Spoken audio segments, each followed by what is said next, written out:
আসসালামু আলাইকুম। আশা করি সবাই ভালো আছেন, সুস্থ আছেন। আলহামদুলিল্লাহ আপনাদের দোয়ায় আমরা অনেক ভালো আছি। তো খামারে আইসা বললাম আমরা এই বড় পাত্র নিয়ে আসলাম এবং এই যে আমরা খাবার নিয়ে আসলাম। এখন আমরা খামারের ভিতরে যাই দেখি আমাদের খামারের কি অবস্থা। আমাদের খামারে আপনার ছোট ছোট পাত্র দিয়েতে খাবারের পাত্রগুলো আপনার মুরগির বাচ্চাগুলো ধাক্কায় ধুক্কায় উল্টায় দেয়। তার কারণে আজকে আমরা বড় পাত্রগুলা দিয়ে দিব। দেখতে পাচ্ছেন খামারে ঢোকার আগেই আমার জুতাগুলো চেঞ্জ করে ফেলাইলাম। তো এখন আমি ও মা গো, হাই হাই সর্বনাশ করে ফেলেছে। দেখেন না আমাদের একটা মুরগি, এ হে দেখেন আটকে বসছে।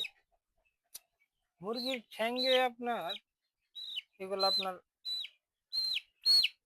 পায়খানা শুকায় শুকায় আপনারা দেখেন বুকের মধ্যে আটকে ওটা সারাই দিতে হবো। তো আগে আমরা আমাদের খামারের লাইট গুলা জ্বালাই দিই।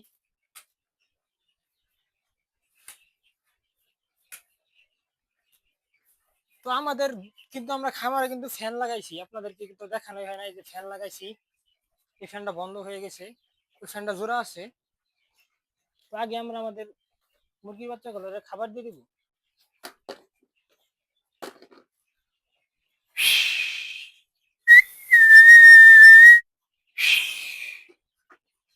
দেখি এই যে দেখেন খাবার পাত্র একটা উল্টাই দিছে, এই যে উল্টাই দেওয়ার কারণে এই বড় পাত্র গুলা দিয়া এখানে আরেকটা ইট দিতে হবো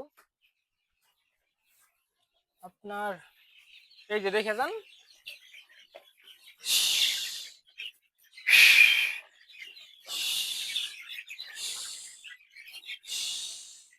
দেখতে পাচ্ছেন আমাদের মুরগির বাচ্চাগুলো যখন দৌড়াদৌড়ি করে তখন কিন্তু অনেক ভালো দেখা যায়। দেখতে পাচ্ছেন আমরা সারা করে আমাদের মুরগির বাচ্চাগুলো ছাইড়ে দিছি। আমরা কিন্তু অলরেডি খাবারের বড় পাত্রগুলো একটা দুইটা তিনটা খাবার বড় পাত্রগুলো দিয়ে দিছি। আপনার আরো তিনটা পাত্র নিয়ে আসলাম বড়গুলা, এগুলো দিয়ে দিব। এখানে একটা দিব আপনার, আরেকটা কই দেওয়া যা,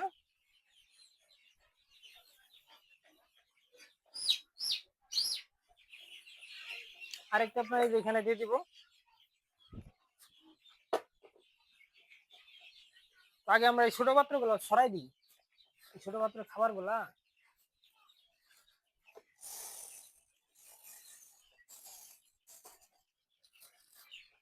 খাবারগুলো এখানে দিয়ে দিলাম, নষ্ট করে কি লাভ।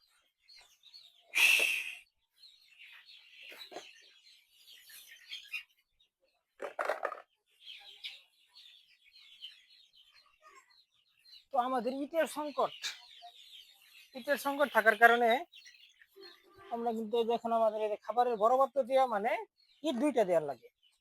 একটা ইট উষা হয়েছে, এটারে দিয়ে এই পাশে, এইটারে দিয়ে এই পাশে। ও নাইস, খুব সুন্দর হয়েছে না। এখন আমরা খাবার দিয়ে দিব। খাবারের বস্তাগুলো মূলত আমরা খামারে নিয়ে আসি নাই, খামারে রাখার জায়গা নাই, আমরা ভিতরে রেখে দিয়ে আসছি। যখন আসি খামারে তখন খাবার নিয়ে এসে এসে খাবার দিই। এখন আপনার এই খাবার পাত্রগুলা আর উল্টাই দিতে পারবো না। তো আর কোথায় যে এখানে একটা ইট দিতে হবো, নিচে একটা ইট দিতে হবো, ইটি তো নাই।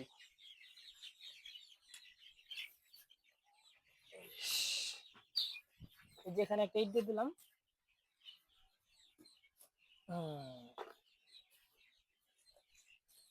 আজকে আমাদের মুরগিগুলোর বয়স হয়ে গেল আপনার 18 দিন। আমরা কিন্তু সকালবেলা আমাদের মুরগির বাচ্চাগুলোরে গাম্বুরা ভ্যাকসিন দিয়ে দিছি। সকালবেলা গাম্বুরা ভ্যাকসিন দিছি আমরা আপনার 18 দিন বয়স আমাদের মুরগি বাচ্চাগুলোর। আমরা 5 দিনের দিন একটা রানী ক্ষেতের ভ্যাকসিন দিছি, 10 দিনের দিন একটা গাম্বুরা ভ্যাকসিন দিছি, আবার 18 দিনের দিন আরেকটা গাম্বুরা ভ্যাকসিন দিলাম, এবং আমরা 25 দিনের দিন আরেকটা রানী ক্ষেতের ভ্যাকসিন দিব। তো বর্তমান আপনার মুরগির বাজার খুবই কম। যাদের মুরগি এখন রেডি হয়েছে তারা তো আপনার বাউ 230 টাকা 240 টাকা কেজি মুরগি বিক্রি করা হইতেছে। এখন আল্লাহ ভরসা, দেখা যাক আপনার যদি 15-20 দিন পরে মুরগির দাম বাড়ে তাহলে তো আমরা ভালো একটা প্রফিট আনতে পারবো ইনশাল্লাহ। তো প্রায় আমার সব মুরগির বাচ্চাগুলোরে মানে যে পাত্রগুলো আমি নতুন নতুন নিয়ে এলাম 3টা, ওইগুলোর মধ্যে খাবার দিয়ে দিলাম। এখন মুরগির বাচ্চা খাবারের পাত্র উল্টাই দিস। এখন আমাদের আরেকটা কাজ হইতেছে, এই যে দেখতে পাচ্ছেন, এই যে এই পানির পাত্রগুলো ছোট, এই ছোট পানির পাত্রগুলো আমাদের পাল্টাই দিতে হবে। ছোট পানির পাত্রগুলো আপনার দিলে, মানে এখন মুরগি তো বড় হয়ে গেছে গা, এই ছোট পাত্রগুলো দিলে মুরগি পানি তৃপ্তি মিলাই খাইতে পারে না, এবং আপনার পানি শেষ হয়ে যায়, একটু পরে পরে পানি দিতে হয়। আমরা বড় পাত্রগুলো আপনার পানির পাত্রগুলো বড় দিয়ে দিব।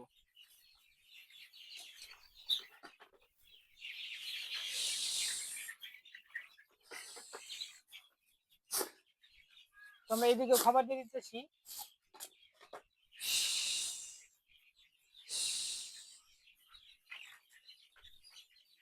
এখানে খাবার আছে, অল্প আছে, এখানে কয়টা দিয়ে দিই।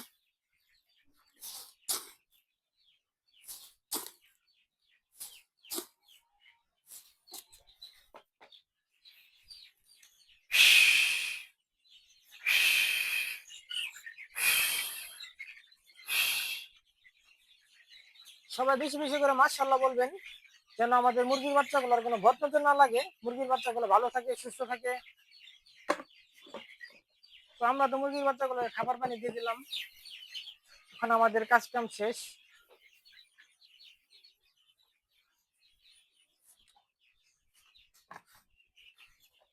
আমরা এই খাবারের পাত্রগুলো আপনার সরাই ফেলাবো।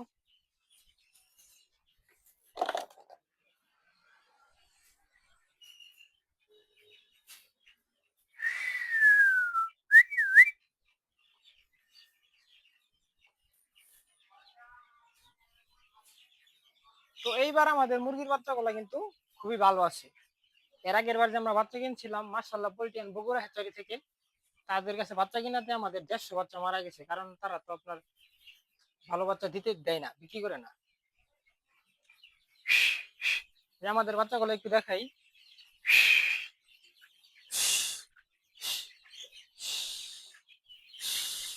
বুগলা এসে দেখাও। এই দেখতে পাচ্ছেন বাচ্চাগুলো খুবই ভালো আছে। আপনার কোম্পানির বাচ্চা কেনার একটাই সুবিধা, বাচ্চাগুলো ভালো পাওয়া যায়, কোনো ভেজাল নাই। আপনার লোকাল বাচ্চাগুলোর দাম কম থাকলে কি হবো, বাচ্চা তো ভালো না। আমি এর আগের বারের আপনার 150 বাচ্চা মারা গেছে, ওই 150 বাচ্চা যদি যদি মারা না যাইতো, তাহলে তো আমি আপনার সর্বোচ্চ একটা প্রফিট পাইতাম। কারণ বাজার পাইছিলাম 295 টাকা, 95 টাকা কেজি মুরগি বিক্রি করছি। তারপরে আমার 150 বাচ্চা মারা যাওয়ার পরে আমার মানে চালানটা উঠছে, কিছু টাকা লাভ হয়েছে, সাবান খাওয়ার টাকা। আমি তো মনে করছিলাম যে 15-20 হাজার টাকা লস যাবো, ওই জায়গায় আমার যে আপনার আসলটা উঠছে, এটাই আমি শুক্রিয়া, লাখ লাখ শুক্রিয়া। তো এবার যদি ভালো বাজার পাওয়া যায়, কারণ মুরগি